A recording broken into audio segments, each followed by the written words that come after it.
everybody. Here we are back again with another Sparking Interest podcast for the ASFP. Something a bit different today. I'm with Simon Plummer from Nuaire, who is one of the significant members of the SCA, that's the Smoke Control Association, and also the FMA, which is the Fan Manufacturers Association. We're going to be talking all things smoke today, so a little bit different to fire, a bit different to passive fire, but of course there is a marriage between the two. So Simon's been really helpful and to agree to come in and talk to us. He's going to come and talk to us about a new guidance document that the SCA has produced recently to do with fan maintenance and why fan maintenance is important, because obviously fans, smoke control fans, like a lot of other mechanically, electrically operated life safety systems, you may have a specification on the performance of the product, what it needs to be tested to. There may be a classification standard that you can classify the product to, and maybe a test method standard also. But where we are generally left wanting with a lot of these systems is actually how you live with them. What do you do with them after they've been installed to make sure they actually perform to how they should do when a fire situation actually happens. And working on the principle these days and the consideration of a lot of us in the fire industry of not if but when a fire happens, this is a really, really important consideration. Simon Plummer, hello. Hi, Mike. How are you? Very good, very good. Good. Thank you for coming in to see us. Thank you for inviting me. So the SCA recently produced a new guidance document on the maintenance of smoke extraction, pressurisation, fan systems, mechanically electric operated life safety systems. Yep. I have a little bit of experience in that in my past life, but we won't go there. Based on EN 12101 Part 3, 2015, so a relatively recent revision of that standard. That's the latest standard for the high temperature fans. Obviously, before then, you had EN 12111 Part 3, and it first came out in 2005, and then obviously before that you had to the old BS 7346 guide as well. These fans, which are still out in the marketplace and still out there waiting to operate if there is a fire. If they operate, of course. Yeah. If they operate, yeah. But of course, standards aren't retrospective, so you know they will only ever be, correct, I suppose, replaced when the building is either knocked down and a new building is built, or there's a change of use, or the building's refurbished and somebody comes along to actually do something about what's already correct, there. And it's basically what do you do in that situation, and the guide guides you in what you should be doing. Should you be replacing the fans? Do you need to replace the fans? We're recommending that fans over about 25 years of age, you should be looking to be replacing them. Yeah, I mean, they're a bit like a car, aren't they? I mean, you don't buy a car and run it for 25 years and never have it serviced. Correct. It probably wouldn't run very well after the first few years. Do you want to talk us through the guide? Let's have a little canter through the guide. Its main points, and then if you want to sort of tell us effectively why the SCA and the FMA decided to create the guide. I know why, because I have previous experience of developing guides on the basis that, as I said before, there's product standards, there's test methods, and there's classification standards. What there is generally lacking is how you live with these systems once they're in a building. Yeah, basically, first of all, the guide's purpose is it's emergency use fans for heat and smoke control systems, which are specially designed and manufactured for safety critical applications. Yeah. Harmonised standards of these regulations define a list of critical components in there, which basically says repair and replacement of these components shall only be carried out by the manufacturer's authorised representation. Basically, for example, the motor, which is the heart of the fan, you've got to ensure that you're putting in the correct motor into the fan there. You just can't use an alternative version of the component at all. You've got to be using the correct part in there. Basically, the guide came about from a BSI working committee, FSH 25, and basically the members of the working group were drawn from a whole host of people from the industry, manufacturers, installers, the test establishments, and the motor manufacturers to examine the key issues associated with the maintenance of smoke extract fans. The key objective of the guide is to raise awareness to ensure that any powered smoke extract fans which are selected, manufactured, installed in accordance with EN 12101 Part 3 2015, which I will be no doubt harping on far too much during this discussion, must be correctly maintained to ensure that they continue to offer the building occupants the highest degree of smoke protection and reassurance possible, i.e. that if there is a fire, unfortunately, within the building, they will operate as they were meant to do, as they were designed by the smoke designers to do. Unfortunately, my experience is that fans are installed, they're commissioned, but there is very little maintenance of these vital component within the actual marketplace without the building services out there. And hopefully with this guide we raise the issue to the fore, and it gives guidance to the facilities management people that what they should be looking for, what they should be doing, what they should be replacing, what they should be replacing it with there. That's the main initial. Because I think that's an important point. I mean, under the Regulatory Reform Order of 2008, is it now? It's been a while ago. So the RRO basically says that the building has a responsible person. Now, of course, that could be in a number of different individuals, but quite often the responsible person isn't necessarily an expert in this type of knowledge. Of course, it's not. They are. Wouldn't expect him to be. They are blissfully ignorant in the fact that these mechanically, electrically operated life safety systems, and that includes everything from electric, magnetic door releases on fire doors. Anything that operates on the alarm, is required to be serviced. And of course, a lot of people actually don't realise that there is a periodic service that is required and a periodic test that is required. Because of course, if you test them and they don't, how do you ever know they don't work if you don't test them? Correct. And quite often with these types of things, they only come. The problem only comes to light is when you do a test and something doesn't work. Prevention is better than cure, I think, is the general sort of feeling. Yeah. And also, I think it's quite important to sort of point out that, of course, this standard is a third-party certified standard. So effectively, the products involved have to be third-party certified. Yes. Under a third-party certified scheme. However, once it's been designed and installed, the maintenance of it doesn't necessarily have to be done by a third-party approved company or individual, does it? No, there's nothing out there, no legal requirement or anything of how it's maintained or looked after at all, and so which is why we decided that it was about time, very much belatedly in my opinion, that that we got a guidance document out there into the marketplace for people to be aware of and to utilise and use. Within the actual guide, it has a simple decision making flow chart to help building operators, maintenance engineers to determine the most appropriate course of action to ensure the smoke fans are maintained to the highest and appropriate standards. Obviously, identifying the fan function. When was it manufactured?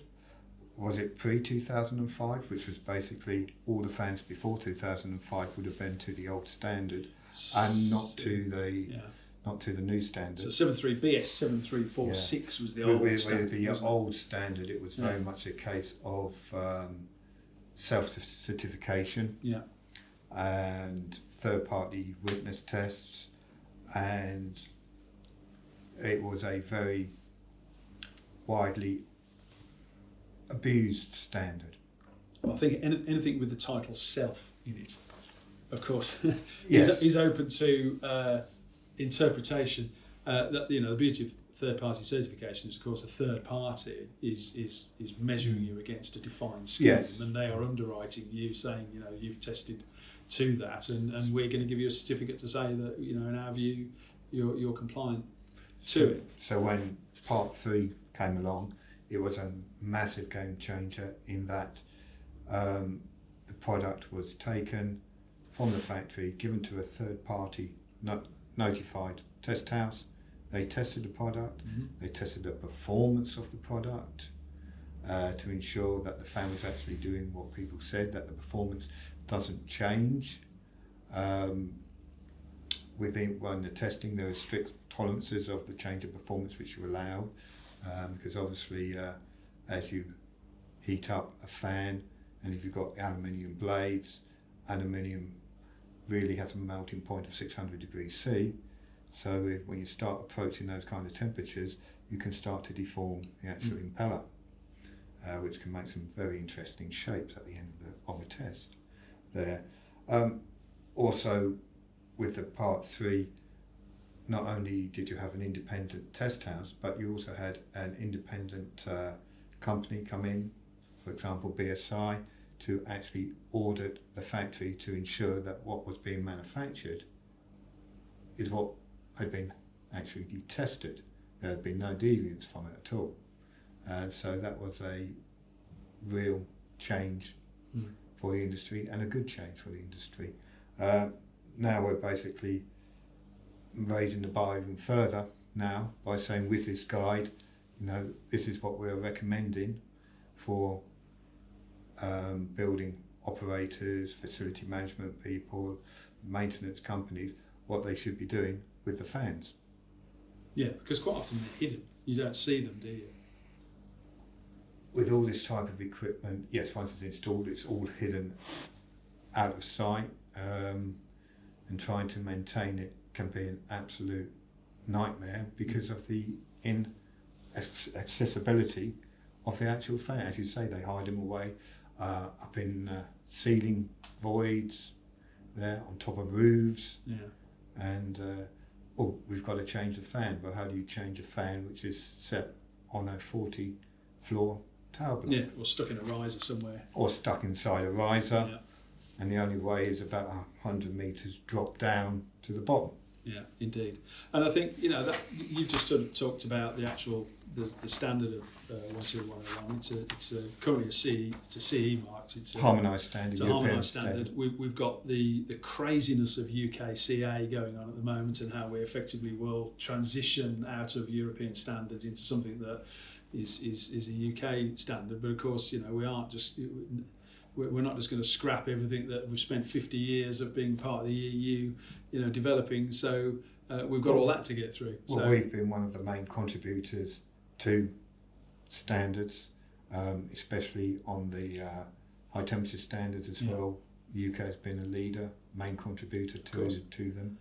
And Simon, I think people would be surprised watching this in terms of how much of a contribution the UK makes to European standards. There's an awful lot of UK companies, associations sitting on the standards committees for these European standards, and the UK's contribution should never be underestimated. So I think I think it's important that people understand that, because of course we shouldn't have this fear that we're going to have to effectively create or maintain a level of standardisation of our own. We're not suddenly going to throw all of these harmonised standards in the bin, because actually most of them are pretty good. It's not because they're not good. I think better than pretty good. They're very good. They are very good indeed. They're very good because they take different marketplaces, different views. Yes. Obviously, take the UK, but it takes throughout different countries of Europe, from the way in which they operate the products in different ways, not only fans but in other products as well. And it is a harmonised standard. You're never going to please everyone all the time, but it's a case of raising the bar as an industry, and especially, as I say, with the EN 12101 suite of standards. Yeah, and I 12101 was a standard I used a lot in my previous life. So the product specification, the testing method, classification is all there. It's all supported by EN 12101 Part 3. It's a third-party certified standard. But of course, once it's been designed in, it's been acquired, it's been purchased, it's been installed, and the building's been handed over, this is where the SCA and the FMA clearly saw there was a problem, which is how you then look after those systems. Contractors hand over buildings; they're no longer responsible for them. Bar warranties and various other things that they have to adhere to, but for a diminishing period of time. And buildings go through changes of use. The providers of services to those buildings change. So you may have facilities management company A look after the building for the first 3 years of its life, and then they lose their contract, and facilities management company B takes over and they look after the building. But of course you've got a change of personnel, you've got a change of tribal knowledge, you've got a change of historical knowledge of that building. And then somebody goes up onto the 23rd floor and turns it from a solicitor's office into an accountant's office and rips everything out and starts moving stuff around. So the reason for the guide is actually to say it's not necessarily about the acquisition at the inception of its installation into a new building, or possibly the refurbishment of a building anew. It's actually, how do you live with these things? How do you make sure they're maintained? What to look for? Who you should use? It's about living with a mechanically, electrically operated life safety system, and what to look for and what to do. Yeah. That's exactly what it's for. That's exactly what it's for. I couldn't even put it better myself. Within the guide itself, it says basically with records, it's imperative that you have records of it and they're kept there, and they're obviously records for the actual building itself. So if a facilities management company leaves, it stays with that. And obviously that is quite key with the maintenance of the product. When was it last serviced? How was it serviced? Who serviced it? Do you have any documentation for it at all? And it's all of these things which a good facilities management person of responsibility should be doing with their building. Within the actual guide, it's giving recommendations for minimum times which you should be servicing fans, depending on how you're using the fan. Are you using it for just fire safety? Are you just using it for fire safety and for day-to-day ventilation as well? And then you should be then looking at that. How often should they be serviced? Also within the guide itself, it's saying what the maintenance people should be servicing, i.e. the bearings, the windings, testing the bearings, how often each of these should be looked at there. So it gives a good guide to all parties of what they should be attaining to. And you mentioned just then about fans that maybe are used for not just smoke management purposes, but maybe are used for ventilation. There's a lot of buildings you go into these days where there's no windows to open in them, because they are fully controlled, managed environments. Yeah. And that means those fans quite often are running continuously. So one assumes the wear and tear on that system is more than if it just sits there, and maybe is only operated every month or every 3 months when they do a test to make sure the fan starts up, the vents open, doors close, curtains come down, and anything else that's meant to operates, with on the alarm. Is there in the guidance document, does it talk about the frequency of servicing and maintenance based on the system's operation, whether it's continuous or whether it's only on the alarm? Yeah, it talks about there's a section on there which basically recommended test and service intervals for the fans, and basically, as I say, where they're dual mode fans, and the bearings are silver life. Dual mode fans where bearings are with lubrication facilities, and also lastly dedicated smoke extract fans Obviously, as you quite rightly say, if the smoke fan is used for day-to-day as well, then it should be used a lot more often, so if there's any faults, they will appear a lot quickly if there is a smoke fan which is just sitting there and not being tested. These fans, at a minimum, they should be tested weekly with the fire alarm system, as a minimum, just to test that they're operating and they're pulling air through the building itself there. Obviously within the guide it's there, it's giving you, as I say, the health checks on the windings, what you're looking for the windings, what happens if the windings do fail, what the corrective actions you should be doing with it. One thing, if the motor winding has failed, it can't be rewound. It's got to be, well, it can be rewound, but it's extremely dangerous to do that.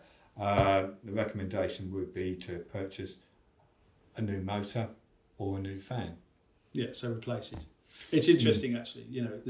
A perfect example of making sure you test things before you use them is actually one of our studio lights has just failed, as you may have spotted, and because clearly we didn't test it before we started our filming this morning.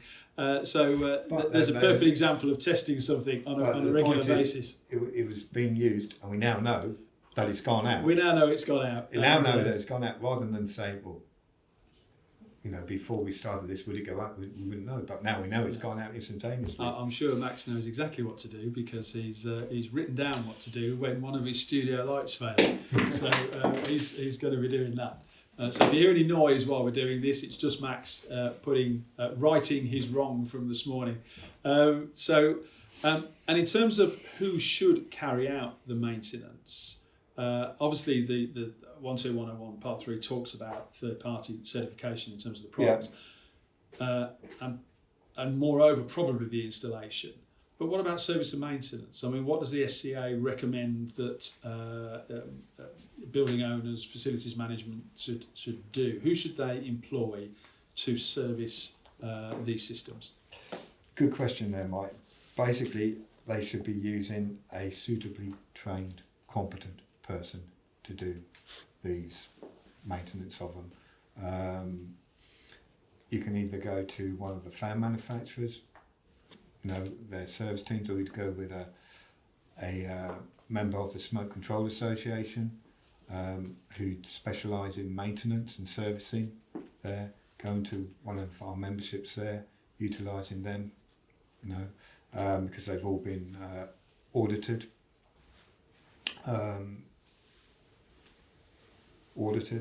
there.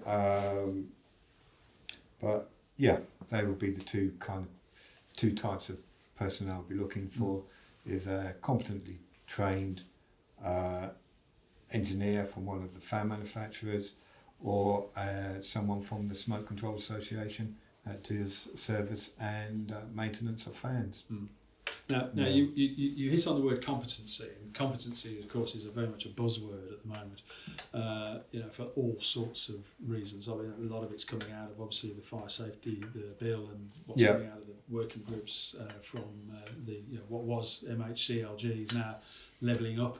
That must have cost the government an awful lot of money to get some marketing crowd to come up with that one. But effectively. Competency, and you said suitably trained. How does somebody define evidence? A, suitably trained. B, competency. Because it's an easy thing to say, but it's something else to actually be able to evidence somebody because somebody could say, well, I'm competent because I've been doing this job for 20 years, and they could have been servicing something incorrectly for 20 years, but as far as they're concerned, because they've been doing it for 20 years and nothing's ever gone, well, to their knowledge, has gone wrong, or no one's ever called them out on it, they think they're doing it right. So we're working on the principle of what we call SCIB, skills, knowledge, experience, behaviour. Skills and knowledge generally drive behaviour, but so does experience, and experience has the risk of driving behaviour in the wrong direction. So it's an interesting point. But we quite often come across this statement that people say, well, you should employ somebody who is competent or suitably trained. How would somebody looking to employ a service engineer for this particular guide, this particular recommendo, the guidance document, qualify whether somebody is suitably trained and competent? And as you can see, Max is suitably trained and competent because he's turned the light on. That's a good question, Mike. Who would be competent to as you quite rightly say, it's there's. Is there a bare minimum that someone should look for? Bare minimum is that I would say is that looking for what they've serviced in the past. Have they done fans before? Can you look at their previous work of what they've done? I would obviously talk to fan manufacturers, because some fan manufacturers have their own servicing teams, or they can put you in touch with a recommended servicing engineer, an approved partner, one of theirs they could use. So they would have been trained by that particular manufacturer? They could have, yes, they would have been trained in there. They would have been, could be old employees of that who have set themselves up as a fan maintenance business. And also, as I say, talking to the Smoke Control Association or the Fan Manufacturers Association, and then you can, and they should be able to recommend somebody. So they have a list of sort of recommended service engineers that they have history with, knowledge of, in terms of their ability and skills. And obviously, being part of an association, they would have had a certain amount of standards, and if they weren't up to that standard, they wouldn't be on the list of recommendations. Yeah, and is there a training course that service engineers can take? Is there a qualification they can get? There's no qualification at the moment. Something that I personally would like to see is to have a market qualification, a fan maintenance qualification, rather than just specific manufacturers. But there's nothing out there at the moment. But that may be the next step which we move on to after this guide, because I know you're not the only person who have asked that question. There's quite a few. And it's not a trick question, by the way. No, certainly. It's a question that... It's a very vital question, vital question. I've met quite a few in my many years in this industry where people I'm an expert because I'm able to hold a spanner, and they're quite clearly they are not able to do the job. Yeah, we have the same, but they use pink squirty foam and a bread knife to fill holes with. So they all exist in every industry, I think. Is there anything else particularly that you think our viewers should know about this standard? Oh, sorry, not standard. This guide. Where can people download the guide? The guide is downloadable from the Smoke Control Association website and also the Fan Manufacturers Association. Okay, so website. if and you can't see it now, but we'll probably drop it in when we edit all this together. But if I do that, Max knows what I'm doing, because basically what I'm doing here is I'm doing this, and what people will see is the websites for the SCA and the FMA, and people can download the guidance document there if they're interested in looking at best practice for fans, unlike studio lights, which another one's just gone. So we're doing well today. So something normally happens, Simon, when we do these things, so don't let it put you off. And you're going to be presenting at the fire safety event in Birmingham at the NEC, 5th to the 7th of April, so it's fast approaching. Yeah. So you're going to be doing a talk there, and you're going to be talking about this particular guide. Going to be going through the guide, talking about it. It's a 30-minute presentation with some questions and answers session afterwards, and then to discuss it. And obviously at the exhibition as well. The SCA will have a stand as well there. So the SCA at the show. They'll be Do you know what stand number you are? I do not have that No, information. no, the ASFP are at the show as well, and I have no idea what our stand number is either. But obviously, just look for the logo, look for the SCA logo. We'll probably be somewhere near each other anyway. Yeah. So you know, if they find you, they'll find us, and if they find us, I'm sure you know they'll find you as well. So it's been an absolute pleasure for you to come in, Simon. Thank you very much for talking to us about smoke. I mean, I think the one thing that people probably don't realise, and I don't want to end on a downer, but actually, you know, most fatalities in fire situations are actually due to smoke inhalation, not fire. Smoke is a product of fire, but most people, unfortunately, perish due to smoke.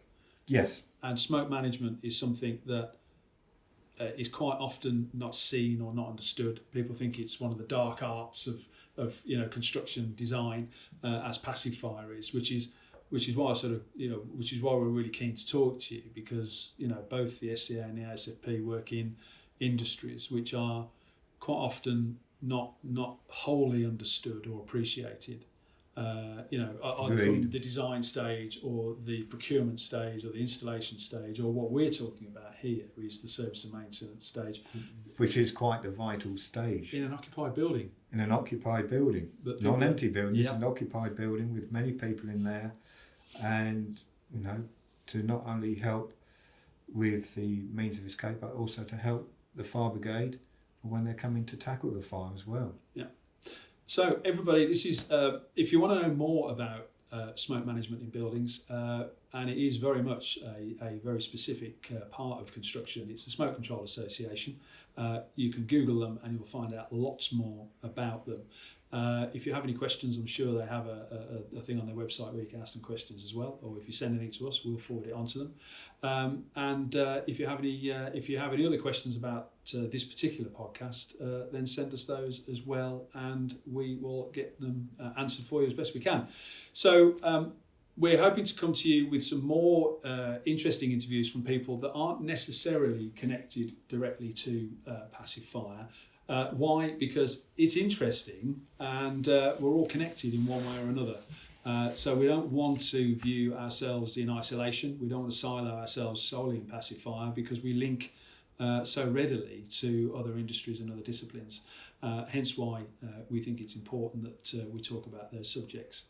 So we will see you, the next time we'll see you is we'll be broadcasting from the the fire safety event at the NEC on the 5th to the 7th of April. If you want to come along and have a chat with us, come to the ASFP stand. You'll generally find us there. And if you're a member, of course, we're happy to interview our members and talk about anything they're doing at the time. If you're an exhibiting member, we're also happy to come onto your stand and talk to you about how the show is going for you as well. And I dare say we'll probably catch up with the SCA on their stand and ask them how the show's going for them also. So, Simon, again, thank you very much. Thanks for coming in. Very, very engaging and interesting. As I say, if you have any questions about today's podcast, drop us a note. I was going to say give us a call. We don't use phones anymore, do we, Simon? And we'll answer the questions. So thanks for watching, and we'll see you soon. Take care.